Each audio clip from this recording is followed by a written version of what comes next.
지금으로부터 30년 전 저는 27살의 나이로 중소자동차 부품 제조회사에 입사했습니다. 고등학교를 졸업하고 몇 년간 여러 공장을 전전하다가 드디어 안정적인 직장을 찾았던 순간이 아직도 생생합니다. 첫날 공장에 들어섰을 때의 그 설렘과 긴장감, 그리고 이곳에서 정년까지 일하겠다는 다짐까지. 처음에는 현장직 작업자로 시작했습니다. 자동차 브레이크 패드 생산 라인에서 하루 12시간씩 서서 일했지요. 손은 항상 기름때로 얼룩져 있었고 퇴근할 때면 온몸이 쑤셨습니다. 하지만 젊었기에 버틸 수 있었습니다. 입사한 지 3년째 되던 해 회사에서 야간 대학 학비를 지원해주는 제도가 생겼습니다. 저는 망설임 없이 지원했고 낮에는 공장에서 일하고 밤에는 산업공학을 공부했습니다. 5년이 걸렸지만 대학 졸업장을 손에 쥐었을 때의 그 기쁨은 말로 표현할 수 없었습니다. 그때부터 회사에서의 저의 위치도 조금씩 달라지기 시작했습니다. 35살에 생산라인 조장으로 승진했고 40살에는 생산관리팀 과장이 되었습니다. 저는 회사에서 만능 해결사로 불렸습니다. 기계가 고장나면 제가 고쳤고 직원들 사이에 갈등이 생기면 제가 중재했으며 납품 일정이 빠듯하면 밤을 새워 일정을 맞추곤 했습니다. 매주 토요일도 자발적으로 출근했습니다. 가족보다 회사에 더 많은 시간을 쏟았던 것이 사실입니다. 지금 생각하면 아이들 운동회, 학예회에 단 한 번도 참석하지 못했던 것이 가장 큰 후회로 남습니다. 퇴직 전 마지막 직급은 생산관리 팀장이었습니다. 월급은 상여금을 포함해 450만 원 정도였지요. 그 돈으로 두 아이를 대학에 보내고 안산에 32평 아파트도 장만했습니다. 아내는 절약하는데 선수였습니다. 제가 받아오는 월급을 알뜰살뜰 모아 적금도 들고 주택 청약도 했지요. 덕분에 조금씩이지만 저축이 쌓여갔습니다. 회사 생활 마지막 10년은 해외 출장이 잦았습니다. 독일, 일본, 중국 등 자동차 부품 전시회나 기술 세미나에 회사 대표로 참석했지요. 그때마다 아내에게 다음에는 꼭 같이 가자라고 약속했지만 결국 단 한 번도 지키지 못했습니다. 항상 회사 일이 우선이었으니까요. 아내는 불평 한마디 없이 이해해 주었습니다. 당신이 회사에서 인정받는 것만으로도 난 행복해요라고 말하곤 했지요. 65세가 되어 정년퇴직할 때 회사에서는 작은 송별회를 열어주었습니다. 30년간 한 회사에서 일했다는 것이 신기할 정도로 세월이 빨리 흘렀습니다. 퇴직금으로 1억 1,027만 원을 받았습니다. 계산식은 이렇습니다. 퇴직 전 3개월 평균급여 450만 원에 근속연수 30년을 곱하고 32를 곱한 뒤 365일로 나누는 방식이었지요. 여기에 30년간 모아둔 적금, 펀드 등 7천만 원을 더하면 총 1억 8천만 원 정도의 노후 자금이 마련된 셈이었습니다. 퇴직 당시 저희 부부의 계획은 명확했습니다. 경기도 외곽에 작은 전원주택을 구입해서 텃밭도 가꾸고 제가 좋아하는 목공일도 하면서 여유롭게 지내는 것이었습니다. 국민연금도 매달 92만 원 정도 나올 예정이었고 아파트도 대출 없이 깨끗하게 소유하고 있었으니 큰 걱정은 없었습니다.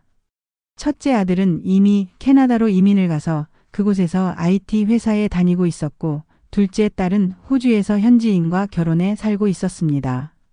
명절에도 영상통화로만 만나는 것이 아쉬웠지만 자식들이 잘 살면 그걸로 족하다고 서로 위안하며 지냈습니다. 손주들도 이제 둘이나 있었지만 얼굴 보기가 쉽지 않았습니다. 그래서 아내와 저는 퇴직 후에 캐나다와 호주를 오가며 세계 일주 여행을 하자는 계획도 세웠습니다. 퇴직 후 처음 3개월은 정말 행복했습니다. 평생 처음으로 아침에 알람 없이 자연스럽게 일어나는 기분이 어떤 것인지 알게 되었고 아내와 함께 근처 공원을 산책하는 여유도 누렸습니다. 30년 동안 한 번도 제대로 쉬어본 적이 없었기에 이 여유로운 시간이 너무나 소중하게 느껴졌습니다. 그러나 시간이 지날수록 뭔가 허전함이 찾아왔습니다. 매일 아침 일어나 무언가에 쫓기듯 바쁘게 살았던 삶에서 갑자기 할 일이 없어지니 적응이 쉽지 않았습니다. 텔레비전을 보거나 신문을 읽는 것으로 하루를 보내는 날이 늘어갔고 점점 무기력해지는 제 모습에 불안감마저 들었습니다. 아내는 저보다 먼저 적응해서 동네 주민들과 함께하는 취미 활동도 시작했지만 저는 여전히 방황하고 있었습니다. 그러던 중 교회에서 만난 한 지인이 저를 퇴직자 모임에 초대했습니다. 처음에는 단순히 시간을 보내기 위해 나갔지만 그곳에서 만난 사람들과의 교류가 제게 새로운 활력을 불어넣어 주었습니다. 특히 그곳에서 만난 조모 씨는 저보다 10년 정도 젊었지만 대기업 임원 출신이라며 자신을 소개했고 항상 고급 외제차를 타고 다녔습니다. 그는 저를 선배님이라 부르며 각별히 챙겨주었고 골프 모임에도 초대해 주었습니다. 제가 자동차 부품 회사에서 일했다는 것을 알게 된 조 씨는 형님의 경험과 지식이 정말 귀중하다며 저를 추켜 세웠습니다. 오랜만에 누군가에게 인정받는 기분이 들어 기분이 좋았습니다. 그는 점점 저와 가까워졌고 퇴직 9개월 즈음에는 주말마다 만나는 사이가 되었습니다. 퇴직 후 9개월째 되던 날 조 씨는 저에게 형님 요즘 어떤 투자하세요? 라고 물었습니다. 저는 특별한 투자 없이 은행 정기예금에 돈을 넣어두었다고 답했지요. 그러자 그는 요즘 시대에 정기예금으로는 물가 상승률도 못 따라갑니다. 노후 20년을 더 생각하셔야 하는데 라며 걱정스러운 표정을 지었습니다. 사실 저도 은행 금리가 너무 낮아 걱정이 되던 차였습니다. 1억 8천만 원이란 돈이 적지 않지만 앞으로 20년 이상을 생활해야 한다고 생각하면 충분하지 않았거든요. 게다가 당뇨병 초기 증상이 있어 의료비 지출도 걱정되었습니다. 조 씨는 자신이 투자하고 있는 해외 전기차 배터리 관련 사업에 대해 이야기했습니다. 지금 전기차 시장이 폭발적으로 성장하고 있잖아요. 특히 배터리 기술은 한국이 세계 최고 수준이고요. 제가 참여하고 있는 프로젝트는 해외 전기차 제조사에 배터리 부품을 공급하는 사업인데 월 3%의 수익률을 안정적으로 내고 있어요. 처음에는 의심스러웠습니다. 월 3%면 연 36%에 달하는 수익률이니까요. 하지만 조 씨는 이건 일반 대중에게 공개된 투자가 아니라 소수의 검증된 투자자들만 참여할 수 있는 특별한 기회라고 강조했습니다. 또한 형님처럼 자동차 부품 업계에서 오랜 경험을 가진 분이 기술 고문으로 참여하시면 프로젝트에 큰 도움이 될 것이라며 저를 설득했습니다. 그날 저녁 아내에게 이 이야기를 했을 때 그녀는 강하게 반대했습니다. 당신 미쳤어요. 그런 높은 수익률이 어디 있어요. 사기일 가능성이 높아요. 아내의 직감은 정확했습니다. 하지만 저는 이미 조 씨와 그의 사업에 마음이 기울어져 있었습니다. 결국 아내를 설득해 5천만 원만 투자해 보기로 했습니다. 첫 달에 수익금을 받아보고 계속 알지 결정하자고 타협했지요. 정확히 한 달 후 약속대로 제 통장에 150만 원이 입금되었습니다. 3%의 수익이 정확히 들어온 것이었습니다. 아내도 의심이 조금 풀어졌고 저는 더욱 확신을 갖게 되었습니다. 이후 3개월 동안 매달 정확히 같은 금액이 입금되었고 저는 추가로 3천만 원을 더 투자했습니다. 6개월째에는 아내의 만류에도 불구하고 남은 돈 대부분인 9천만 원까지 투자했습니다. 총 1억 7천만 원, 거의 제 퇴직금 전부와 평생 모은 저축을 이 사업에 쏟아부은 것입니다. 투자 8개월 차 갑자기 조 씨와 연락이 두절되었습니다. 처음에는 해외 출장이라고 생각했지만 일주일이 지나도 연락이 없자 불안해졌습니다. 사무실을 직접 찾아갔을 때 그곳은 이미 비어 있었고 문에는 폐업 딱지가 붙어 있었습니다. 그제서야 제가 사기를 당했다는 사실을 깨달았습니다. 경찰에 신고했지만 조 씨는 이미 해외로 도피한 상태였습니다. 경찰 조사 결과 저뿐만 아니라 100여 명이 넘는 퇴직자들이 총 50억 원 규모의 피해를 입은 대규모 유사 수신 사기였습니다. 우리 교회에서만 5명이 피해자였고 그중 한 분은 저보다 더 많은 돈을 잃었다고 합니다. 법적 소송을 진행했지만 범인은 찾을 수 없었고 피해금 회수는 불가능하다는 판정을 받았습니다. 평생 모은 돈, 30년간 성실히 일한 대가가 하루아침에 사라져버린 것입니다. 그날 밤 저는 아내 앞에서 처음으로 눈물을 보였습니다. 미안해. 내가 잘못했어. 아내는 한동안 말을 잃었습니다. 그녀의 눈에서도 눈물이 흘렀지만 저를 탓하는 말은 한마디도 하지 않았습니다. 대신 어떻게 살지, 라는 한숨만 내쉬었습니다. 그날 이후로 우리 집에는 무거운 침묵이 내려앉았습니다. 돈을 잃은 충격으로 저의 당뇨병은 급격히 악화되었습니다. 혈당 관리가 제대로 되지 않아 당화혈색소가 9.6%까지 올라갔고 소변 검사에서는 단백뇨가 발견되었습니다. 의사는 당뇨병성 신증 초기 단계라고 진단했습니다. 이대로 가면 5년 내에 투석할 수도 있다는 경고까지 받았습니다. 더 큰 문제는 아내였습니다. 돈을 잃은 후 그녀는 불면증에 시달렸고 식욕도 현저히 감소했습니다. 처음에는 단순한 스트레스라고 생각했지만 어느 날 화장실에서 쓰러진 그녀를 발견했을 때 상황의 심각성을 깨달았습니다.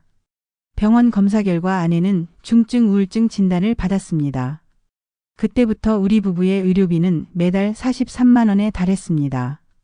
제 당뇨약, 혈압약, 전립선약에 더해 아내의 정신과 약물 치료비까지. 건강보험이 있어 다행이었지만 그래도 큰 부담이었습니다. 적금을 해지하고 신용대출까지 동원해 6개월간 생활비를 충당했지만 더 이상은 버틸 수 없는 상황이 되었습니다. 결국 저는 일자리를 찾아 나섰습니다. 하지만 70세의 나이에 취업은 말처럼 쉽지 않았습니다. 40곳이 넘는 곳에 지원했지만 모두 나이를 이유로 거절당했습니다. 어느 날 오랜 지인이 전화를 걸어왔습니다. 정호 씨, 우리 아파트 경비원 자리가 하나 비었는데 관심 있어? 처음에는 망설였습니다. 팀장으로 일하던 사람이 경비원이라니. 자존심이 상했습니다. 하지만 아내의 병원비와 생활고를 생각하면 선택의 여지가 없었습니다. 면접날 저는 평생 처음으로 경비원 유니폼을 입어보았습니다. 거울 속에 비친 모습이 낯설었습니다. 30년간 넥타이를 메고 다니던 사람이 갑자기 경비원 모자를 쓰고 있는 모습이라니. 하지만 지금의 저에게는 이것이 현실이었습니다. 다행히 면접은 순조롭게 진행되었고 다음 주부터 일을 시작하게 되었습니다. 근무 형태는 24시간 근무 후 48시간 휴식하는 방식으로 주 3에서 4일 정도 일하게 되었습니다. 시급은 9,860원, 월 급여는 약 120만 원이었습니다. 경비원 생활은 생각보다 훨씬 고됐습니다. 24시간 동안 좁은 경비실이 평에서 지내야 했고 택배 관리, 방문객 확인, 주차 관리, 민원 대응, 야간 순찰 등 업무도 많았습니다. 특히 하루 12시간 이상을 서 있어야 해서 제 하지 정맥류는 점점 악화되었습니다. 더 큰 문제는 전립선비대증이었습니다. 밤에도 한두 시간마다 화장실에 가야 했는데 야간 순찰과 겹치는 경우가 많아 정말 고통스러웠습니다. 소변 지연, 잔뇨감으로 인한 불편함은 말로 표현하기 어려웠습니다. 의사는 수술을 권했지만 비용 부담으로 미루고 있었습니다. 그럼에도 불구하고 저는 경비실 한켠에 작은 공구 세트와 목재를 준비해 취미생활을 이어갔습니다. 야간에 한가할 때면 작은 목공품을 만들었습니다. 연필꽂이, 새집 같은 간단한 것들이었지만 이것이 제게는 큰 위안이 되었습니다. 특히 아파트 어린이들에게 나무 장난감을 선물할 때면 보람을 느꼈습니다. 처음에는 주민들의 시선이 의식되어 고개를 숙이고 다녔습니다. 하지만 점차 변화가 생겼습니다. 입주자 대표의 자녀에게 수학을 가르쳐준 것이 전환점이 되었습니다. 제가 대학에서 산업공학을 전공했다는 사실이 알려지면서 점차 수학과 과학 과외 요청이 늘어났습니다. 시간당 2만 원씩 받아 월 추가 수입 16만 원 정도가 생겼습니다. 아파트 주민들 사이에서 예전에 중소기업 관리자였다는 소문이 퍼지면서 저를 대하는 태도도 달라졌습니다. 심지어 아파트 관리 자문위원으로 추천받기도 했습니다. 이런 작은 인정들이 제게는 큰 위안이 되었습니다. 매일 아침 커피를 가져다주는 1502호 할머니, 새벽에 음주운전으로 주차장 충돌사고를 낸 뒤 제가 감싸준 청년, 응급 상황에서 제가 구급차를 불러 생명을 구한 독거노인 등 다양한 주민들과의 인연도 생겼습니다. 특히 경비실에 찾아와 인생 고민을 상담하는 주민들도 있었습니다. 같은 아파트 다른 동에서 근무하는 4명의 경비원들과도 친해졌습니다. 전직 은행지점장, 자영업자, 건설 현장 소장 등 다양한 배경을 가진 이들과 교대 시간에 모여 각자의 사연을 나누며 위로했습니다. 우리는 아직 일할 수 있어 행복한 사람들이라는 공감대가 형성되었습니다. 경비원 생활 3개월째 아내와의 관계에도 변화가 생겼습니다. 1년간의 냉전 끝에 어느 날 퇴근한 저에게 아내가 "오늘 피곤하지?" 라고 물었습니다. 그 한마디가 얼마나 감동적이었는지 모릅니다. 그 후로 아내는 가끔 경비실로 도시락을 가져다 주기 시작했고 함께 아침 산책을 하는 것이 일상이 되었습니다. 서로의 약을 챙겨주고 병원에 동행하면서 다시 동반자적 관계를 회복해 갔습니다. 어느 날 아내가 "돈보다 당신이 있어 다행이라고" 말했을 때 저는 다시 눈물을 흘렸습니다. 이번에는 슬픔이 아닌 감사의 눈물이었습니다. 경비원 생활 6개월째 저는 용기를 내어 캐나다에 있는 아들에게 모든 상황을 고백했습니다. 밤새 이어진 전화통화에서 아들은 "아버지, 제가 모시겠습니다 라고 제안했지만 저는 거절했습니다. "아들아, 너희 가정이 있고 삶이 있는데 우리가 가서 짐이 될 수는 없어. 아버지는 아직 일할 수 있고 여기서의 삶도 나쁘지 않단다." 호주에 있는 딸은 이 소식을 듣고 3년 만에 한국을 방문했습니다. 2주간 함께 지내면서 많은 이야기를 나눴고 서로를 더 깊이 이해하게 되었습니다. 이제 저는 손주들에게 목공 작품을 보내고 영상통화로 만드는 법을 가르쳐주며 새로운 관계를 형성해가고 있습니다. 해외에 있는 자녀들은 매달 30만 원씩 용돈을 보내주는데 이것이 저희 부부에게는 큰 도움이 됩니다. 사기를 당한 후 처음 몇 개월은 정말 지옥 같았습니다. 평생 모아온 돈을 하루아침에 잃었다는 현실을 받아들이기가 너무 힘들었습니다. 밤마다 악몽에 시달렸고 잠에서 깨면 온몸이 땀으로 흠뻑 젖어 있었습니다. 그때마다 아내는 말없이 수건을 가져다 주곤 했지만 그녀의 눈빛에서 원망이 느껴졌습니다. 말로 표현하지는 않았지만 그 침묵이 더 무거웠습니다. 제 건강은 급격히 나빠졌습니다. 스트레스로 인해 혈당 관리가 되지 않았고 병원에서 측정한 당화 혈색소는 9.6%까지 치솟았습니다. 정상 수치가 6.5% 이하인 것을 감안하면 심각한 상태였습니다. 의사는 엄중하게 경고했습니다. "김 선생님, 이대로 가면 신장 기능이 급격히 저하될 수 있습니다. 당뇨병성 신증이 의심됩니다." 소변 검사에서는 단백뇨가 발견되었고 이는 당뇨병성 신증의 초기 증상이었습니다. 의사는 5년 내에 투석할 수도 있다고 경고했습니다. 그 말을 들었을 때 온몸에 전율이 흘렀습니다. 투석. 그것은 제가 가장 두려워하던 단어였습니다. 회사 동료 중 한 명이 투석을 시작한 후 3년 만에 세상을 떠났던 기억이 떠올랐습니다. 당뇨 관리를 위해 인슐린 주사를 맞기 시작했고 매일 3번씩 혈당을 측정해야 했습니다. 약값, 검사비, 영양제 등 의료비로만 매월 25만 원이 지출되었습니다. 아직 건강보험이 있어 다행이었지만 그마저도 돈이 없으면 유지할 수 없을 것이라는 불안감이 컸습니다. 당뇨 외에도 하지 정맥류가 심각해졌습니다. 회사에서 근무할 때도 오래 서 있는 일이 많아 다리에 정맥류가 있었지만 경비원 일을 시작하면서 증상이 급격히 악화되었습니다. 다리가 퉁퉁 부어오르고 심한 통증이 있었지만 압박 스타킹을 착용하는 것 외에는 특별한 치료를 받을 여유가 없었습니다. 전립선비대증도 큰 고통이었습니다. 밤에 한두 시간마다 화장실에 가야 했고 소변을 보는데도 시간이 오래 걸렸습니다. 경비원 일을 하면서 야간 순찰과 화장실 가는 시간이 겹치면 정말 난감했습니다. 한 번은 순찰 도중 참지 못하고 아파트 구석에서 소변을 봐야 했던 적도 있었습니다. 그때의 수치심은 아직도 잊을 수 없습니다. 의사는 전립선 수술을 권했지만 비용이 300만 원 이상 든다고 했습니다. 그 돈이 어디서 나올지, 수술 후 회복기간 동안 일을 쉬면 생활비는 어떻게 할지. 현실적인 문제들 때문에 수술은 계속 미루고 있었습니다. 심지어 야간 근무 중에는 화장실 가기가 너무 어려워 성인용 기저귀 착용까지 고려했던 적도 있습니다. 하지만 제 상황보다 더 걱정되었던 것은 아내의 건강이었습니다. 돈을 잃은 후 그녀는 극심한 불면증에 시달렸습니다. 밤새 뒤척이다가 새벽에야 잠이 들고 그마저도 한두 시간 후면 다시 깨어났습니다. 식욕도 현저히 감소해 한 달 만에 체중이 7kg이나 줄었습니다. 처음에는 시간이 지나면 나아질 거라고 생각했습니다. 하지만 어느 날 아침 화장실에서 쓰러진 아내를 발견했을 때 상황의 심각성을 깨달았습니다. 급히 병원으로 데려갔고 의사는 중증 우울증이라고 진단했습니다. 더 충격적인 것은 아내의 손목에 있던 상처였습니다. 제가 모르는 사이에 그녀는 자해를 시도했던 것입니다. 그날 밤 병원 침대에 누워있는 아내를 보며 가슴이 찢어지는 듯한 고통을 느꼈습니다.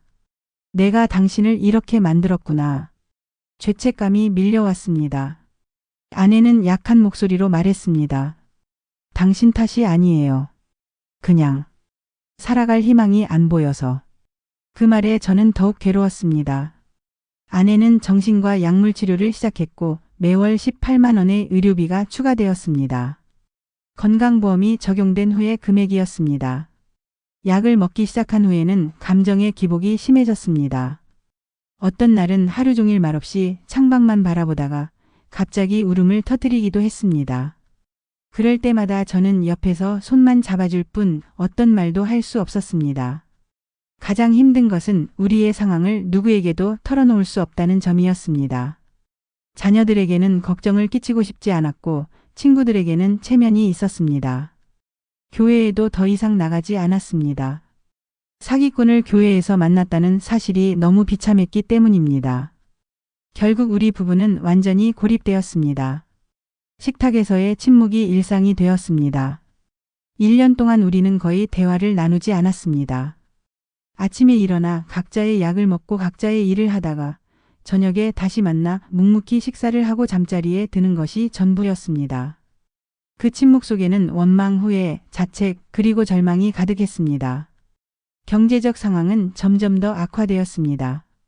적금을 모두 해지하고 신용대출까지 받아 6개월간 생활비를 충당했지만 더 이상은 버틸 수 없는 상황이 되었습니다. 매달 지출되는 생활비와 의료비를 감당할 수 없었고 결국 일자리를 찾아야 했습니다. 하지만 70세의 나이에 취업은 말처럼 쉽지 않았습니다. 처음에는 자동차 부품 관련 회사에 지원했습니다. 30년의 경력을 내세워 기술고문이나 품질관리자 정도의 자리를 구할 수 있을 거라고 생각했지만 현실은 냉혹했습니다. 죄송합니다만 저희는 65세 이상은 채용하지 않습니다. 라는 말을 수십 번 들어야 했습니다. 결국 편의점 아르바이트, 주유소 근무, 식당 서빙 등 가리지 않고 지원했지만 40곳이 넘는 곳에서 모두 거절당했습니다. 매번 거절당할 때마다 자존심은 조금씩 무너져 내렸고 세상에 내 자리는 없다는 절망감이 커져갔습니다. 그러던 중 오랜 지인으로부터 연락이 왔습니다. 정호 씨, 우리 아파트 경비원 자리가 하나 비었는데 관심 있어? 처음에는 망설였습니다. 30년간 생산관리 팀장으로 일했던 사람이 경비원이라니. 자존심이 허락하지 않았습니다. 하지만 아내의 병원비와 생활고를 생각하면 선택의 여지가 없었습니다. 면접 당일 저는 처음으로 경비원 유니폼을 입어보았습니다. 거울 속에 비친 모습이 낯설었습니다. 30년간 넥타이를 메고 다니던 사람이 갑자기 경비원 모자를 쓰고 있는 모습이라니. 목이 메어왔습니다. 하지만 이제 자존심을 내려놓을 때였습니다. 내가 지금 뭘 바라는 거지? 일할 수 있다는 것만으로도 감사해야지. 면접관은 제 이력서를 보고 놀란 눈치였습니다. 김 선생님, 이런 경력을 가지신 분이 왜 경비원을? 저는 솔직하게 대답했습니다. 투자 사기를 당해서 모든 돈을 잃었습니다. 아내가 아프고 저도 건강이 좋지 않아 일해야 합니다.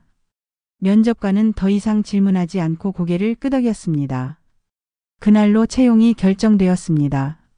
경비원 첫날 저는 24시간 동안 좁은 경비실에서 지내야 했습니다. 겨울이라 경비실은 춥고 습했지만 난방비를 아끼기 위해 온도를 최대한 낮게 유지했습니다. 그날 밤 딱딱한 간이 침대에 누워 천장을 바라보며 생각했습니다. 내가 지금 무슨 일을 하고 있는 걸까? 이게 내 인생의 마지막 모습인가? 하지만 시간이 지날수록 적응해 갔습니다. 경비실 한켠에 작은 공부 세트와 목재를 준비해 취미생활을 이어갔습니다. 야간에 한가할 때면 작은 목공품을 만들었습니다. 연필꽂이, 새집, 작은 의자 같은 간단한 것들이었지만 이것이 제게는 큰 위안이 되었습니다. 특히 아파트 어린이들에게 나무 장난감을 선물할 때면 보람을 느꼈습니다. 아이들은 순수한 미소로 제 선물을 받아주었고 그것만으로도 하루의 피로가 씻겨 내려가는 듯 했습니다. 한 아이는 제가 만든 작은 자동차 장난감을 받고는 경비 아저씨, 손이 마법사 손이에요. 라고 말했습니다. 그 말에 가슴이 따뜻해졌습니다. 경비원 생활 3개월째 아내와의 관계에도 변화가 생겼습니다. 1년간의 냉전 끝에 어느 날 퇴근한 저에게 아내가 오늘 피곤하지? 라고 물었습니다. 그 한마디가 얼마나 감동적이었는지 모릅니다. 오랜만에 들은 아내의 따뜻한 목소리에 눈시울이 붉어졌습니다. 그 후로 아내는 가끔 경비실로 도시락을 가져다 주기 시작했습니다. 처음에는 간단한 김밥이었지만 점차 제가 좋아하는 불고기, 갈비찜 등이 도시락에 담겨왔습니다. 아내의 요리 솜씨는 여전했고 그 도시락은 제게 최고의 선물이었습니다. 함께 아침 산책을 하는 것도 일상이 되었습니다. 아내는 우울증 치료의 일환으로 의사가 권한 것이었지만 우리 부부에게는 관계 회복의 시간이 되었습니다.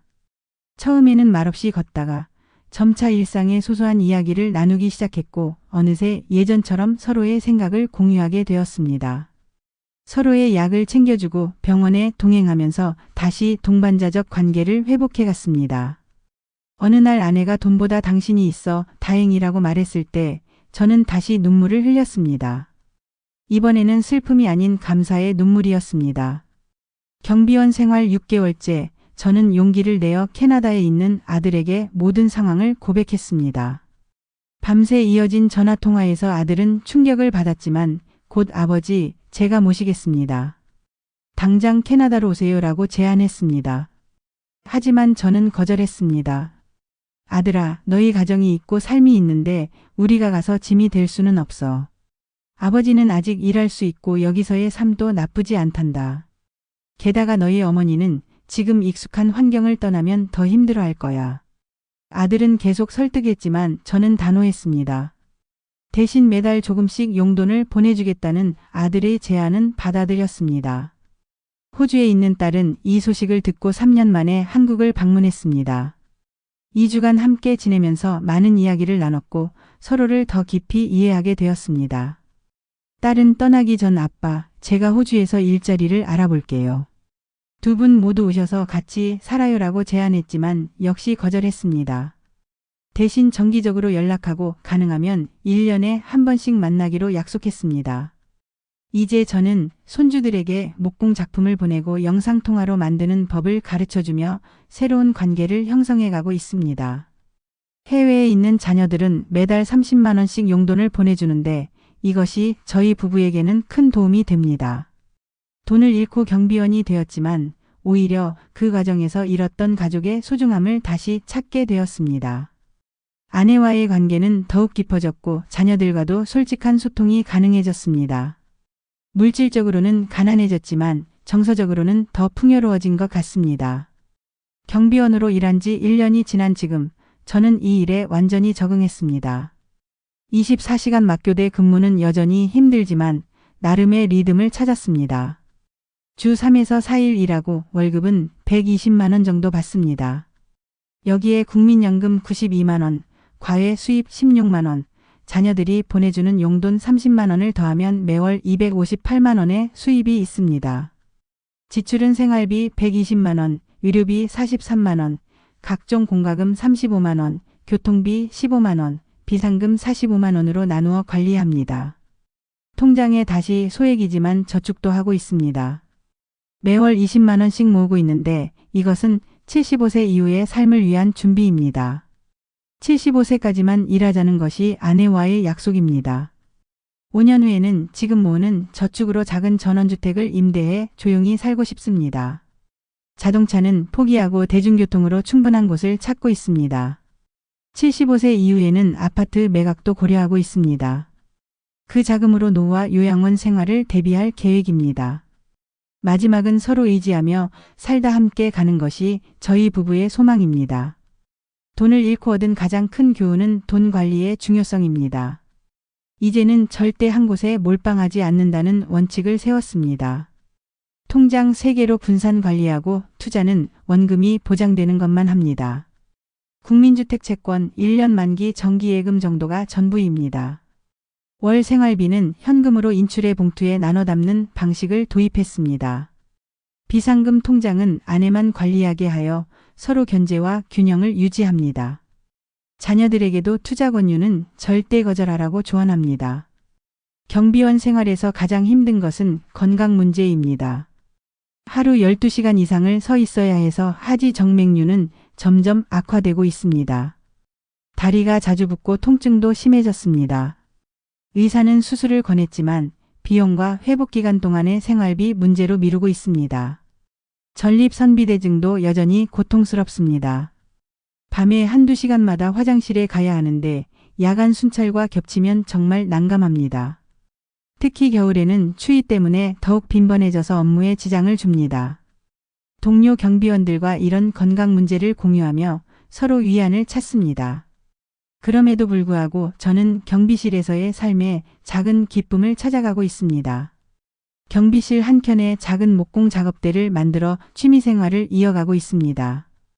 야간에 한가할 때면 작은 목공품을 만들어 아파트 아이들에게 선물합니다. 아이들의 해맑은 웃음은 제게 큰 위안이 됩니다. 처음에는 주민들의 시선이 의식되어 고개를 숙이고 다녔습니다. 저 사람은 나를 그저 경비원으로만 볼 거야라는 생각 때문이었습니다. 하지만 점차 변화가 생겼습니다. 입주자 대표의 자녀에게 수학을 가르쳐준 것이 전환점이 되었습니다. 중학생 아들이 수학 문제로 고민하는 것을 우연히 보게 되었고 제가 도움을 줄 수 있다고 말했습니다. 처음에는 반신반의하던 학생이었지만 제 설명을 듣고 문제를 이해하자 눈을 반짝였습니다. 김 아저씨, 선생님보다 더 잘 가르치세요. 라는 말에 가슴이 뿌듯했습니다. 그 소문이 퍼지면서 점차 수학과 과학과의 요청이 늘어났습니다. 시간당 2만 원씩 받아 월 추가 수입 16만 원 정도가 생겼습니다. 더 중요한 것은 주민들의 인식 변화였습니다. 더 이상 저를 그저 경비 아저씨로 보지 않고 김 팀장님이라고 부르기 시작했습니다. 아파트 주민들 사이에서 예전에 중소기업 관리자였다는 소문이 퍼지면서 저를 대하는 태도도 달라졌습니다. 심지어 아파트 관리 자문위원으로 추천받기도 했습니다. 처음에는 거절했지만 주민들의 진심 어린 요청에 결국 수락했습니다. 월 한 번 회의에 참석해 관리 효율화에 대한 의견을 제시하는 역할인데 제 경험이 여전히 가치 있다는 사실에 자부심을 느낍니다. 매일 아침 커피를 가져다주는 1502호 할머니와도 특별한 인연이 생겼습니다. 82세의 독거노인이신데 밤에 불이 켜져 있는 것을 자주 보고 안부를 물었던 것이 시작이었습니다. 할머니는 불면증이 심하다고 하셨고 저는 제가 경험한 명상법을 알려드렸습니다. 그 후로 할머니는 매일 아침 경비실에 들러 직접 내린 커피를 가져다 주십니다. 덕분에 요즘은 좀 더 잘 자요라는 말씀에 보람을 느낍니다. 새벽에 음주운전으로 주차장 충돌 사고를 낸 청년을 감싸준 일도 있었습니다. 20대 초반의 청년이 만취 상태로 주차장에 들어와 다른 차량 3대를 긁은 사고였습니다. 규정대로라면 즉시 경찰에 신고해야 했지만 청년의 절망적인 표정을 보고 마음이 약해졌습니다. 대신 차주들에게 직접 연락해 합의를 도왔고 청년에게는 다시는 음주운전하지 말라고 단단히 타일렀습니다. 그 후로 그 청년은 종종 경비실에 들러 안부를 묻고 작은 간식을 가져다 줍니다. 가장 보람 있었던 일은 독거노인 응급 상황에서 생명을 구한 경험입니다. 야간 순찰 중 1층 복도에서 신음소리를 들었고 문을 두드려도 응답이 없어 관리사무소와 함께 문을 열었습니다. 78세 할아버지께서 뇌경색으로 쓰러져 계셨고 즉시 구급차를 불러 병원으로 이송했습니다. 의사는 조금만 늦었어도 위험했을 것이라고 말했습니다. 할아버지가 퇴원 후 찾아와 손을 꼭 잡았을 때 이 일이 얼마나 가치 있는지 다시 한번 느꼈습니다. 같은 아파트 다른 동에서 근무하는 4명의 경비원들과도 특별한 유대감이 생겼습니다. 모두 저처럼 인생의 후반전을 살고 있는 분들입니다. 전직 은행지점장, 자영업자, 건설 현장 소장 등 다양한 배경을 가진 이들과 교대 시간에 모여 각자의 사연을 나누며 위로합니다. 특히 전직 은행지점장이었던 박 선생님은 저와 비슷하게 투자 실패로 모든 재산을 잃은 경우였습니다. 그는 종종 우리는 돈을 잃었지만 지혜를 얻었다고 말합니다. 그 말에 큰 위로를 받습니다. 명절에 혼자 있는 동료들을 서로의 집에 초대해 함께 지내기도 합니다. 우리는 아직 일할 수 있어 행복한 사람들이라는 공감대가 형성되었습니다. 경비원 생활을 하면서 가장 크게 달라진 것은 시간에 대한 가치관입니다. 예전에는 시간이 돈이라고 생각했습니다. 하지만 지금은 시간 자체가 가장 소중한 자산이라는 것을 깨달았습니다.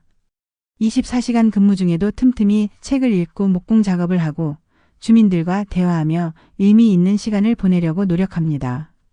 한 번은 심야 시간에 경비실을 찾아온 고등학생이 있었습니다.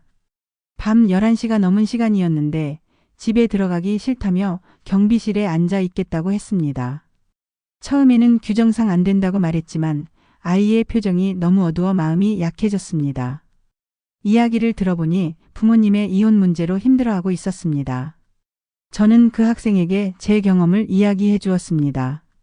모든 돈을 잃고도 다시 시작할 수 있었던 이유, 가족의 소중함, 그리고 어떤 상황에서도 희망을 잃지 않는 것의 중요성에 대해 말했습니다.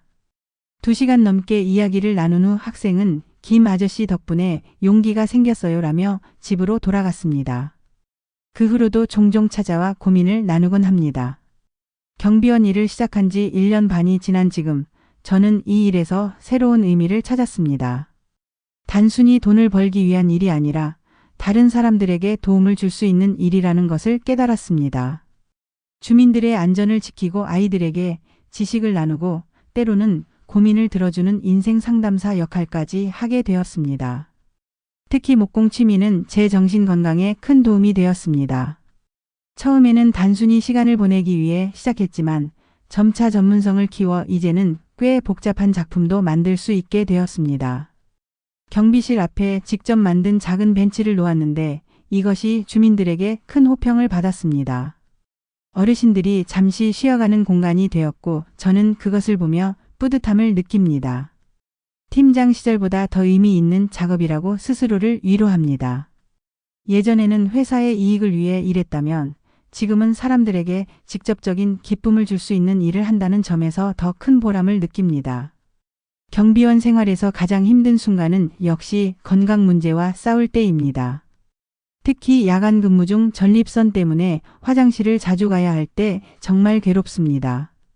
한 번은 야간 순찰 중 갑자기 소변이 마려워 참을 수 없었는데 마침 순찰 구역이 지하 주차장이라 화장실과 멀었습니다. 결국 어두운 구석에서 해결할 수밖에 없었는데 그때의 수치심은 이루 말할 수 없었습니다. 다음 날 바로 병원에 가서 전립선 수술 상담을 받았습니다. 의사는 즉시 수술을 권했지만 비용 문제와 회복 기간 동안 일을 쉬어야 한다는 부담 때문에 결정을 미루고 있었습니다. 하지만 그날의 경험 후 아내와 상의하여 수술을 결심했습니다. 비용은 저축해둔 비상금으로 충당하기로 했고 회복 기간 동안의 생활비는 자녀들의 도움을 받기로 했습니다. 수술은 다행히 성공적이었고 2개월의 회복 기간 동안 아내가 간병해 주었습니다. 그 기간 동안 아내와 더 많은 대화를 나누게 되었고 관계가 더욱 깊어졌습니다. 아내는 당신이 아프니까 내가 더 건강해져야겠다고 생각했어라며 자신의 우울증도 조금씩 나아지고 있다고 말했습니다. 복직 후에는 전립선 문제가 크게 개선되어 업무 효율이 높아졌습니다. 야간 순찰도 더 이상 두렵지 않게 되었고 수면의 질도 좋아졌습니다. 건강이 얼마나 중요한지 다시 한번 깨달았습니다. 경비원 생활에서 또 하나 특별한 점은 사계절의 변화를 온전히 느낄 수 있다는 것입니다. 회사에 다닐 때는 항상 실내에 있었기 때문에 계절의 변화를 제대로 느끼지 못했습니다. 하지만 경비원으로 일하면서 아침 이슬이 맺힌 잔디, 첫눈이 내리는 순간 봄비의 향기 등을 직접 경험하게 되었습니다. 특히 새벽 4시 경의 고요함은 말로 표현하기 어려운 평화로움을 줍니다. 모두가 잠든 시간에 홀로 깨어 아파트 단지를 순찰하며 느끼는 고요함은 마치 명상과도 같습니다. 이런 순간들이 제게는 큰 위안이 됩니다. 월급날이 되면 아내와 함께 근처 공원에서 작은 피크닉을 즐깁니다. 비싼 음식은 아니지만 아내가 정성껏 준비한 김밥과 과일을 먹으며 나누는 대화는 그 어떤 고급 레스토랑에서의 식사보다 값집니다. 이런 소소한 행복을 누릴 수 있다는 것에 감사합니다.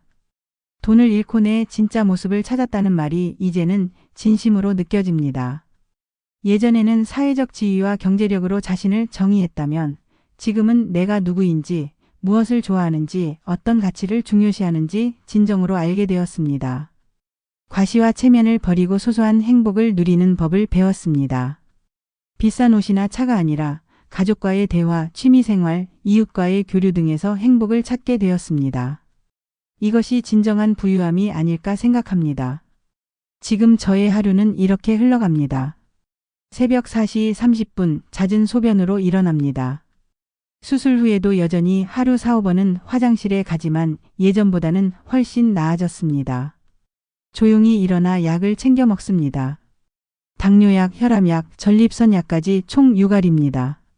혈당 체크는 137mg/dL 양호한 수준입니다.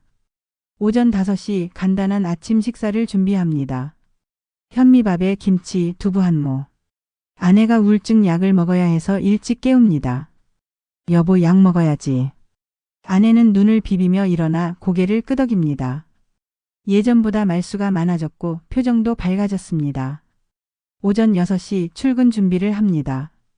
오늘부터 24시간 근무입니다. 도시락 2개와 간식, 보온병에 차를 챙깁니다. 당뇨 때문에 외부 음식은 최대한 피합니다. 아내가 현관까지 나와 배웅합니다. 오늘은 날이 추우니 무릎 보호대 챙겨. 짧지만 따뜻한 말 한마디가 힘이 됩니다. 오전 7시 아파트 경비실에 도착합니다. 전 근무자로부터 특이사항을 인계받습니다. 김 선생, 어제 1204호에서 배관 누수가 있었어. 관리사무소 조치 완료됐고 택배는 저기 15개 있어. 좁은 경비실에 앉아 근무일지를 확인합니다. 오늘은 택배가 많은 월요일입니다.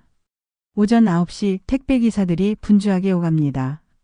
각동 현관문 비밀번호를 일일이 알려주고 무거운 택배는 직접 도와줍니다. 허리가 아프지만 내색하지 않습니다. 예전 공장에서 50kg 부품도 들었던 기억이 납니다. 오전 11시 경비실에서 작은 목공 작업을 시작합니다. 손주에게 보낼 작은 기차 모형입니다. 나무 깎는 소리에 아이들이 하나둘 모여듭니다. 아저씨, 저도 만들어주세요. 순간 마음이 따뜻해집니다. 공장에서 불량률 때문에 야단치던 목소리는 온데간데 없습니다. 오후 1시 점심시간입니다. 아내가 싸준 도시락을 꺼냅니다. 오늘은 현미밥에 불고기와 나물 반찬입니다. 혼자 먹는 도시락이지만 아내의 정성이 담겨 있어 맛있습니다. 식사 후 혈당 체크, 인슐린 주사를 놓습니다. 오후 3시 아파트 입구에서 등교 마치고 돌아오는 아이들을 맞이합니다. 몇몇 아이들은 이름을 불러주며 인사합니다. 특히 수학을 가르쳐주는 중학생 민수가 반갑게 손을 흔듭니다. 김 선생님, 내일 수학시험인데 저녁에 잠깐 도와주실 수 있어요? 흔쾌히 약속합니다. 오후 5시 하지정맥류 통증이 심해집니다. 10시간 넘게 서 있었더니 다리가 퉁퉁 부었습니다. 잠시 경비실 의자에 앉아 다리를 올리고 압박 스타킹을 조정합니다. 생산라인 감독할 때는 하루 종일 서 있어도 괜찮았는데 이제는 1시간만 서 있어도 다리가 저립니다. 오후 7시 저녁 시간입니다. 두 번째 도시락을 먹습니다. 식사 후 야간 순찰 준비를 합니다. 손전등, 순찰 체크리스트를 챙깁니다. 특히 지하주차장은 꼼꼼히 확인해야 합니다. 젊은 시절 공장 자재창고 관리하던 습관이 아직도 남아 있습니다. 오후 9시 첫 번째 야간 순찰입니다. 지하주차장부터 옥상까지 한 바퀴 도는데 40분이 걸립니다. 발걸음이 무겁습니다. 예전에는 공장 전체를 15분이면 돌았는데 이제는 한 아파트동 도는데도 숨이 찹니다. 밤 11시 경비실로 돌아와 목공 작업을 이어갑니다. 손주에게 보낼 기차 모형에 색칠을 시작합니다.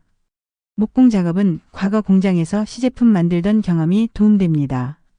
손놀림은 예전만 못하지만 정성으로 극복합니다. 작업 중간에 할아버지가 직접 만들었어라는 문구를 새깁니다. 새벽 1시 두 번째 야간 순찰입니다. 모두가 잠든 시간에 아파트를 도는 발자국 소리만 울립니다. 순찰 중 1502호 할머니 창문에 불이 켜져 있는 것을 발견합니다. 불면증이 심한 할머니입니다. 내일 안부를 물어야겠다고 마음먹습니다. 새벽 3시 경비실에서 가니 침대를 펴고 잠시 눈을 붙입니다. 하지만 전립선 때문에 30분마다 화장실에 가야 해서 깊은 잠은 불가능합니다. 아내와 함께 자던 침대가 그립습니다. 새벽 5시 아파트 단지가 서서히 깨어납니다. 일찍 출근하는 주민들이 하나둘 나오기 시작합니다. 모두에게 밝게 인사합니다. 좋은 하루 되세요. 팀장 시절에는 경비원들에게 건네는 인사가 형식적이었는데 이제는 그 인사의 가치를 알게 됐습니다. 오전 7시 24시간 근무를 마치고 교대 경비원에게 업무 인계합니다. 어제 비동주차장에 수상한 차량이 있었어. 관리사무소에 보고해뒀으니 체크해. 피곤한 몸을 이끌고 집으로 향합니다. 두 다리는 무겁지만 마음은 어제보다 조금 더 가볍습니다. 오전 8시 집에 도착해 아내가 준비한 아침을 함께 먹습니다. 아내가 내민 따뜻한 미역국에 코끝이 찡합니다. 여보 오늘 병원 가야지? 아내의 정신과 진료 날입니다. 피곤하지만 함께 가기로 합니다. 돈은 잃었지만 아내는 잃지 않았다는 안도감이 가슴을 채웁니다. 오전 9시 침대에 누워 잠시 눈을 붙입니다. 내일은 목공 동호회 날입니다. 비슷한 처지의 은퇴자들과 함께하는 유일한 취미 활동입니다. 잠들기 전 마지막 생각 내일은 경비실에 작은 화분을 들여놓아야겠다. 봄이 오고 있으니까. 30년간 모은 돈을 하루아침에 잃고 경비원이 된 70세의 남편, 그것이 제 이야기입니다. 하지만 저는 이제 과거의 실패에 연연하지 않습니다. 오히려 그 실패를 통해 인생에서 정말 중요한 것이 무엇인지 깨달았습니다. 돈이 아니라 가족, 건강, 그리고 작은 행복들이 진정한 부입니다. 만약 제가 30년 전의 젊은 시절로 돌아갈 수 있다면 아마 더 많은 시간을 가족과 함께 보내고 건강을 더 챙기고 돈보다는 삶의 균형을 중요시할 것입니다. 하지만 후회는 하지 않습니다. 모든 경험이 저를 지금의 제가 되게 했으니까요. 제 이야기가 비슷한 상황에 처한 누군가에게 작은 위로와 용기가 되길 바랍니다. 인생은 계획대로 흘러가지 않습니다. 때로는 예상치 못한 실패와 좌절이 찾아오기도 합니다. 하지만 그 속에서도 항상 새로운 시작의 기회가 있다는 것을 기억하세요. 저처럼 70세의 경비원으로 새 출발을 하는 것이라도 그 안에서 의미와 가치를 찾을 수 있다면 그것이 바로 인생의 승리가 아닐까요?